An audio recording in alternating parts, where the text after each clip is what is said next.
Welcome back to Old War Stories with Uncle Jay. This one is entitled Mr. Ross. This was a guy when I was in school, in high school. He used to be the assistant principal, but decided not to be anymore, and instead became the head of the English department. I think he kind of was given that position at the same time and then stopped being assistant principal or something, but he was still on a power trip. This is my first period, first class of high school. The first day that I started high school. So now we're supposed to be adults. We're not adults yet by age. And when you graduate, you're not adults, but you're being treated as an adult. Well, don't give me that shit. Okay? That's first. You want to take away my childhood, I don't want to be here. That's first. Mr. Ross was cocky. No, it wasn't hanging out. He was just cocky. And in fact, his head was his head was cocked. All the time. It was always cocked to one side. No matter what he did, it was always cocked to one side. Walking down the hall. Teaching a lesson. I don't understand what that was about. I never asked. We never told. That was that. Now, maybe he was head of the English department and then was assistant principal? It doesn't matter. This was about 1993.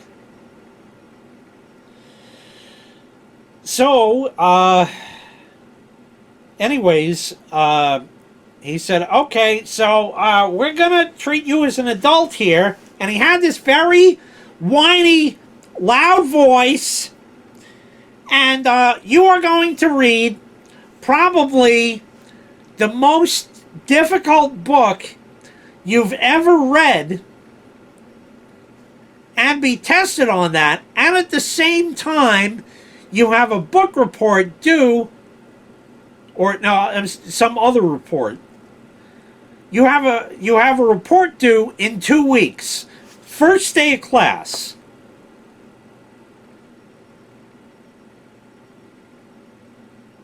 So I raised my hand. I said, okay, just want to get this straight. So you're making us read a really difficult book, and we're going to be tested on that.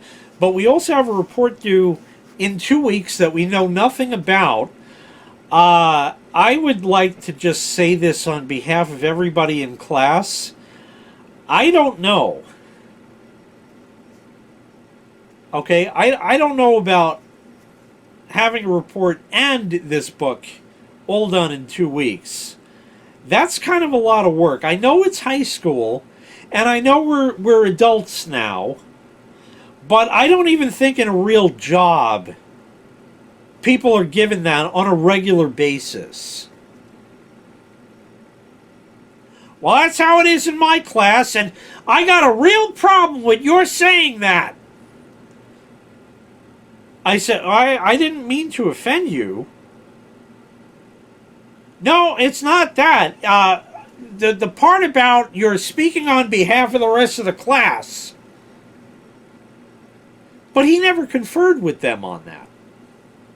So that really pissed me off.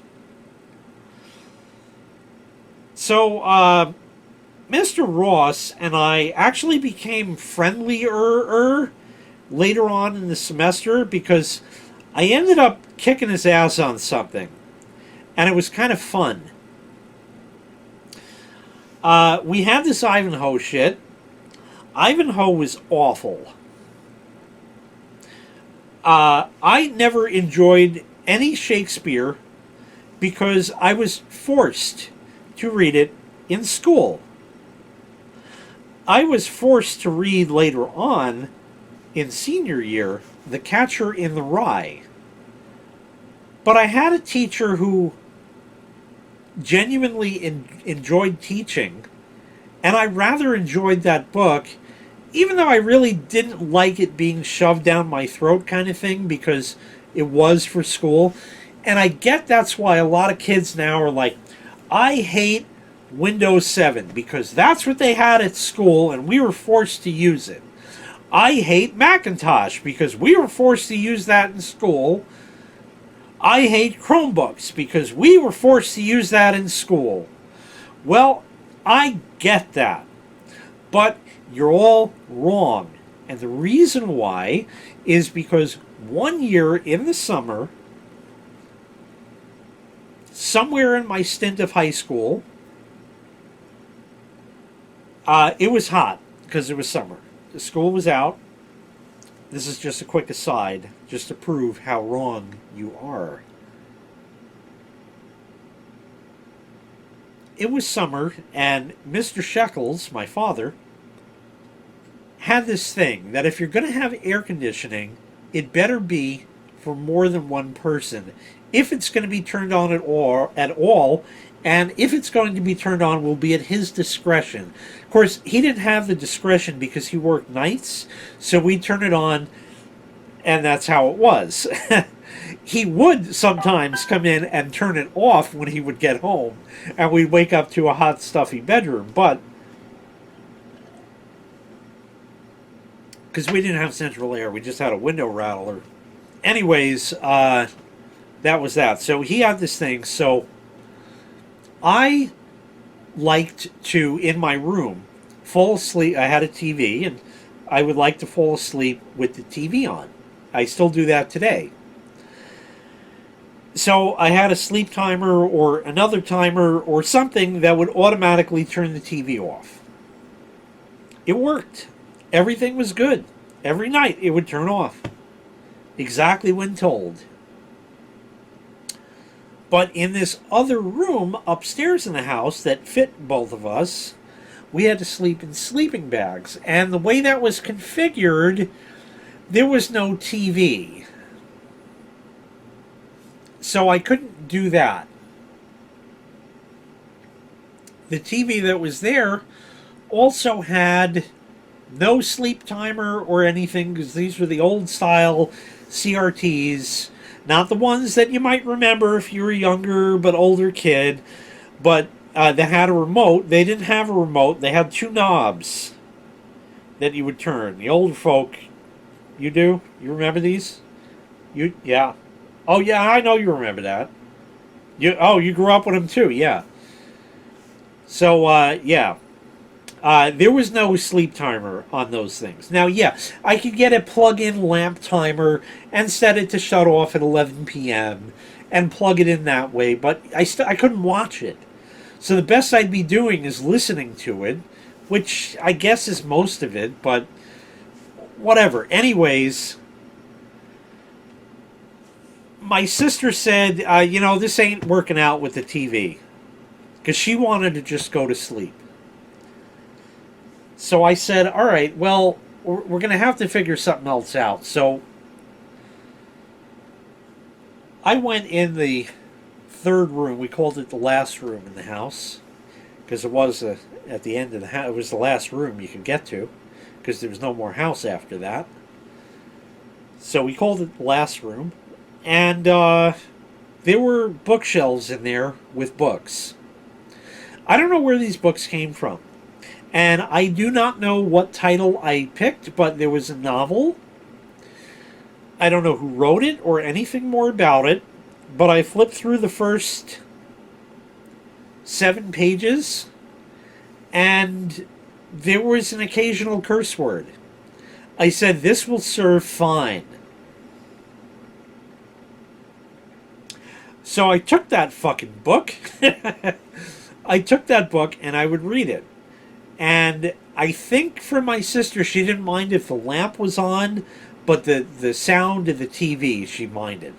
So it was never going to work out sleep timer or no sleep timer. But I picked up this book and I started reading it. And I would read a few pages a chapter at night, whatever it was, and then that was kind of enough that I was drowsy enough to fall asleep, and it worked. The problem is the book kept me up because I actually was enjoying reading this book. I said, holy shit. The teachers always said, read for pleasure. But I never did because I hated reading books because it was always for school. But I decided that I would try it. And I really enjoyed it. It was fucking amazing. It really was. It was really something to read a book and imagine the imagery and what's actually going on and what these characters might have looked like. You just get ideas in your head. Everybody's are different, and there's no wrong answer. And I finished the book. And then I got another one, and I enjoyed reading that. And that's why you're wrong about Windows 7, about Macintosh, about Chromebooks, and how you hate all of that stuff. Because it wasn't bad. It was just shoved down your throat. Getting back to there's no wrong answers, there were always opinion questions on things like Ivanhoe. And I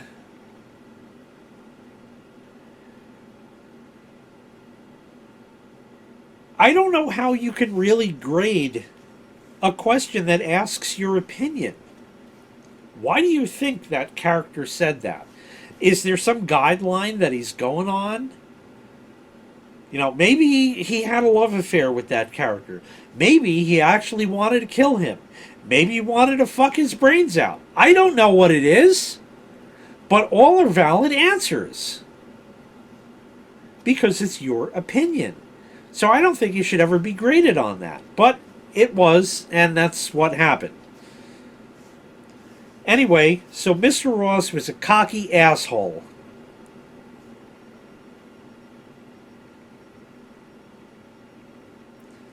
That will walk around like that.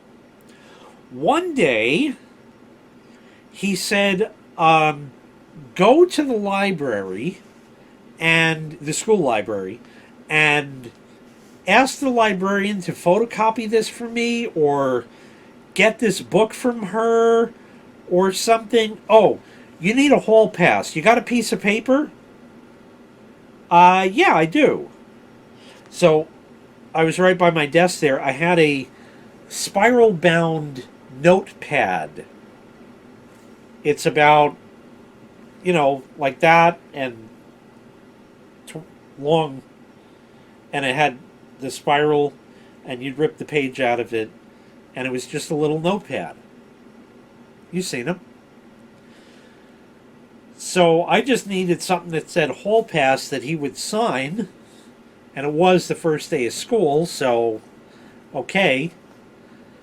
So first of all, he didn't have a piece of paper, and it was up to me. Okay, that's fine. So I said, well, this doesn't need to be, and it just has to say hall pass, and he's going to sign it. So I took one of those leaves, as a page in a book is called, and I tore it in half. I left the spiral-bound stuff so the little at the top wouldn't be there, and the page would still be in there. And he had the nerve to say to me in front of the entire class, why are you being cheap with the paper? I said, I don't need a full leaf. I don't need a full leaf for that. A full sheet for that. However you want to say it. It's just got to say hall pass in your name. And my name. That's it. Why does it need to be big? It's ridiculous. You shouldn't be cheap with the paper. So why don't you give me a piece of paper? What? It was like little nitpicky shit. He was just a cocky asshole. But I kicked his ass later on. I really did. And I just want to make sure I'm not missing anything. Right. So we had this Ivanhoe shit. And we got a test on it. Now, nobody did well. And he didn't expect anybody to do well. That was part of his agenda. I hate using that word because there's the naysayers out there that say, oh, school doesn't teach you anything. Everything they teach you in school is wrong. And I get the Common Core today and shit like that. It's wrong. But as far as the other shit, we live on planet Earth. That's wrong! Because I have these websites that have no accreditation whatsoever that say we're not on planet Earth, we're on planet Umafu. Who made this guy king shit? Who made this? What the fuck? How do I not live on planet Earth? All the globes I've seen, that's Earth.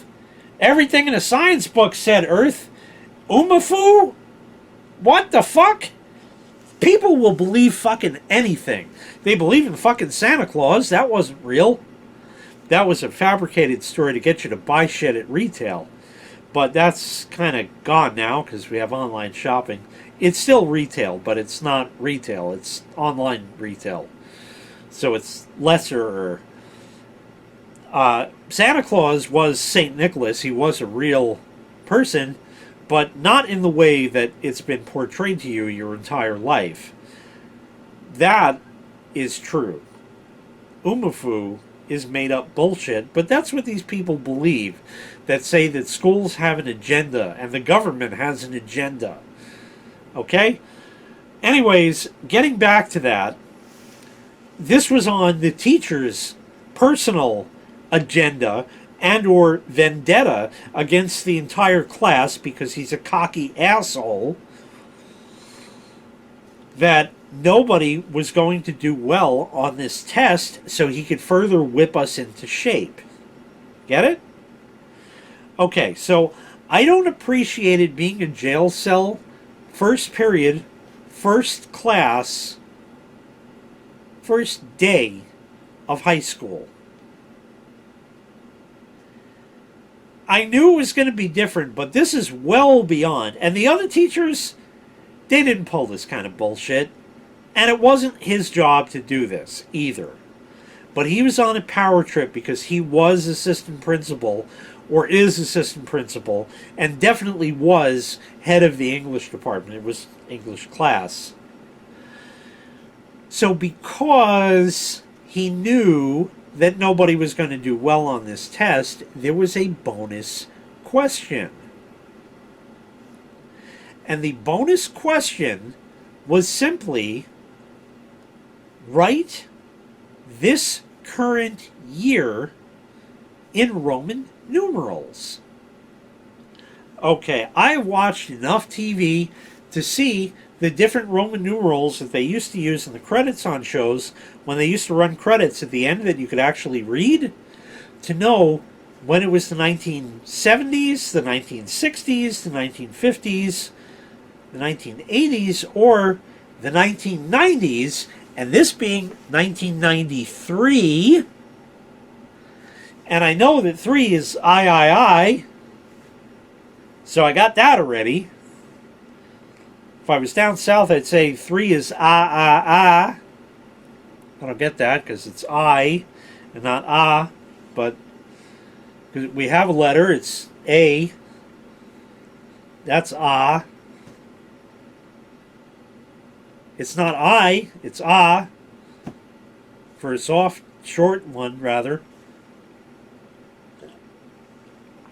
So, write 1993 in Roman numerals. So I was like, okay.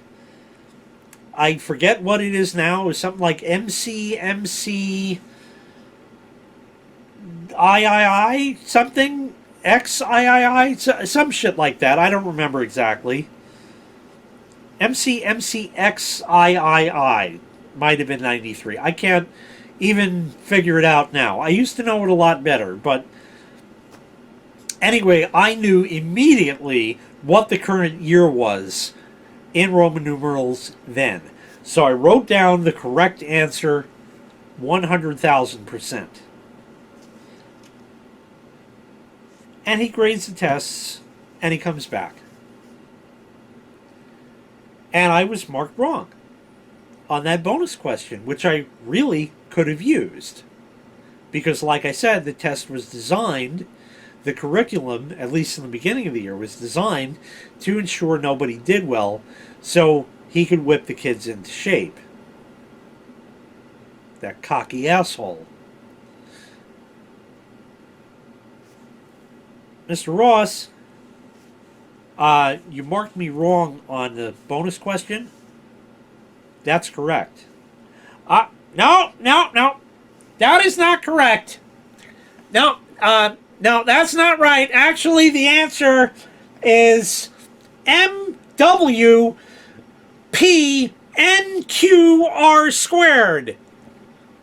You know, it was something like completely off the fucking wall. And I said, no. No. You are wrong. I said, I can break this down for you. Can I come up to the board? So I wrote my answer on the board. And I said, MC. Okay?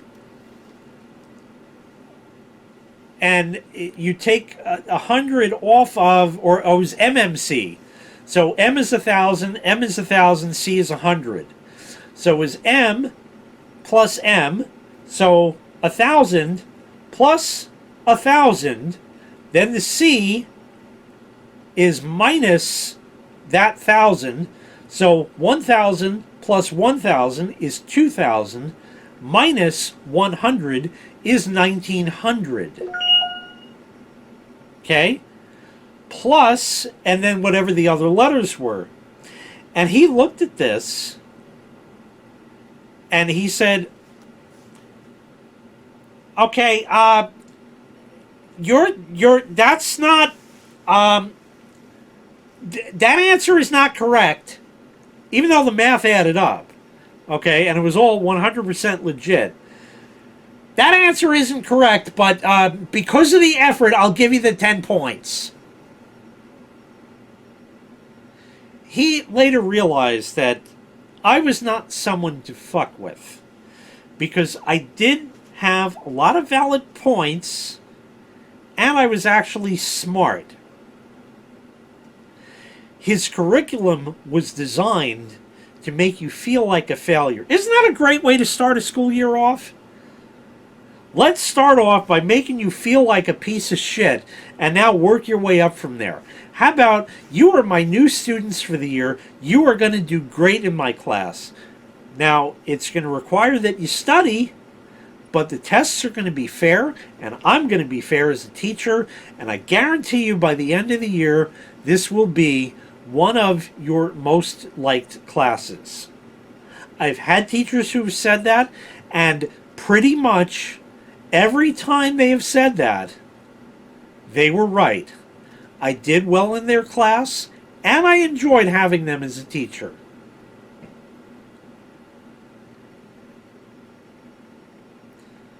That's about all I got to say on that. He was a cocky asshole. And that whiny fucking voice, that and the head cock, I don't know. But what a fucking ass. God, I still hate him. Might be dead by now. Oh, and by the way, oh shit, this was another old war story. The library? Part Junkyard Dog, I think was the name of the video. I'll put a link in the prescription. I worked in the school library. I told this one, I think, in that old war story. And I went to the librarian's retirement party. They had it at a local restaurant, and she invited me. I had already graduated high school. So I was an adult, and she wanted me there because of all the work that I did for her over the years in high school. And I thought that was a very nice gesture, and there's a whole story with that you could watch. There's a link in the prescription. But he was the officiant, if you will. Mrs. Zeltzer has been with us for many years at this high school. And she has been part teacher, part librarian, part this, part junkyard dog. And what he meant by that was the rowdy kids she'd have to throw out. Which makes sense. But I remember that part junkyard dog. Yeah, stop, go away. Just go away.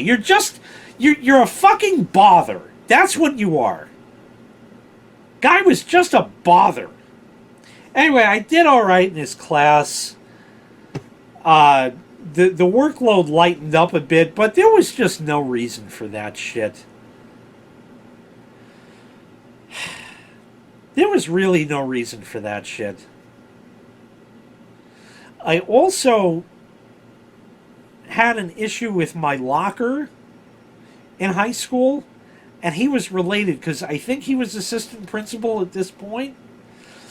And I had mentioned that to him, and he says, "Oh, you got to put a work order in with the custodian for him to fix it."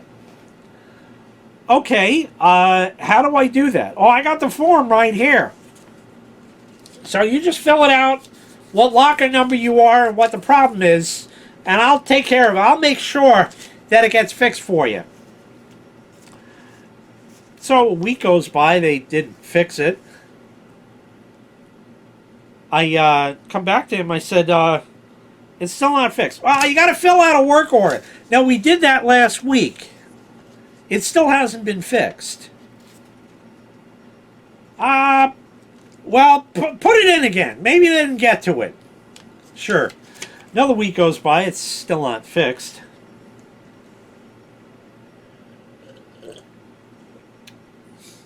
I said, you are the assistant principal. Don't you have any pull in this? I think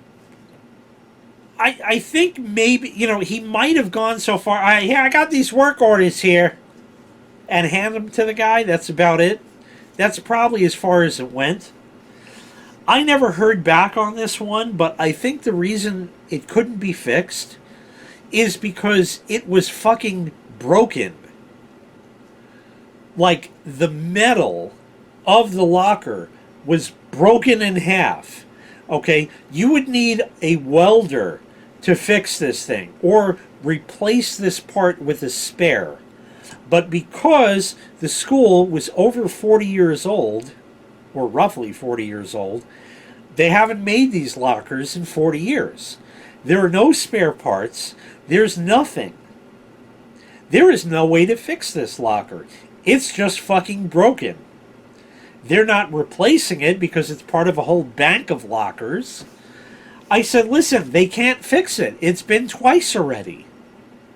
Give me another locker. There are no other lockers available. I said, well, you're going to have to do something. Put a work order in. He couldn't even do his own job right, the guy. Turns out, I'd gotten buddy-buddy with the librarian, and I told her my frustration. She said, well, I'll tell you what. Here's what I can do for you. Why don't you keep your stuff in the back in here? We're going to be getting in before the first bell. So you just wait for us to unlock the door. And that was that. I just waited. And they'd come in, and I'd bring my books, and I'd put them down. And if I needed other books, which I generally didn't, because I would take it all through lunch and then get my afternoon books, and then go back to the library and get all of my books, put them in my book bag, and go home. It wasn't a big deal. So that's how the problem was fixed. Mr. Ross did nothing.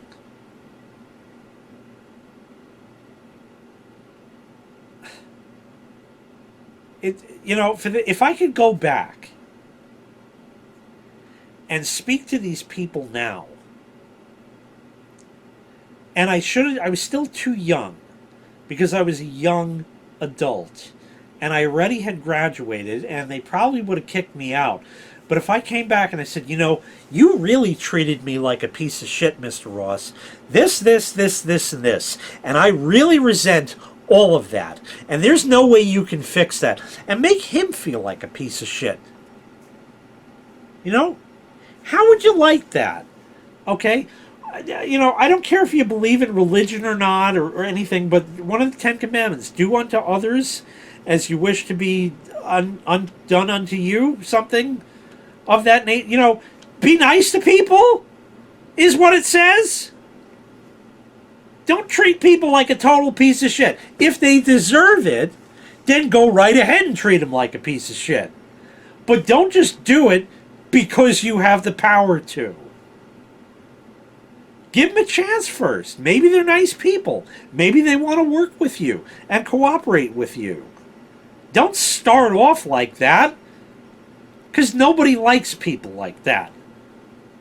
And that's why I still hate this dick to this day. He's not one of those people that I wouldn't give a shit about, like my boss Pat. Like, I don't care if he was shot and killed. I wouldn't even call 911. I wouldn't even give a shit. I'd let him fucking die from the gunshot wound. Mr. Ross was a piece of shit, but if he got shot, I'd be like, calling 911. I don't want this to happen to... I don't like him, but I also don't want him to die. You know? Okay, he wasn't that bad, but still, don't treat people like shit if they don't deserve to be treated like shit. If they give you a reason to, give you a reason to start something with them, then you start something with them, okay? And whoever's got the bigger fist wins, or however that goes, okay? Whatever it is, all right? Just be nice to fucking people. Try them out first. If they betray you, that's a different story. You can try to work things out, or then you can get tough with people and tell them off, or however you want to, fist fights or anything else. But was it that hard for this guy to do that? Maybe because he was such a cock. Anyway, that's all I got for this one. Thanks so much for watching. I really appreciate it. These are all the old war stories I'm telling today, right now for this session. There, of course, will be more in the future. Maybe it'll be nice outside by then. Nope, probably not. We'll see. But anyway, that's going to do it. Thanks again for watching. I really appreciate it. Make sure you click like. Make sure you click subscribe. And take care. We'll see you next time. Bye-bye.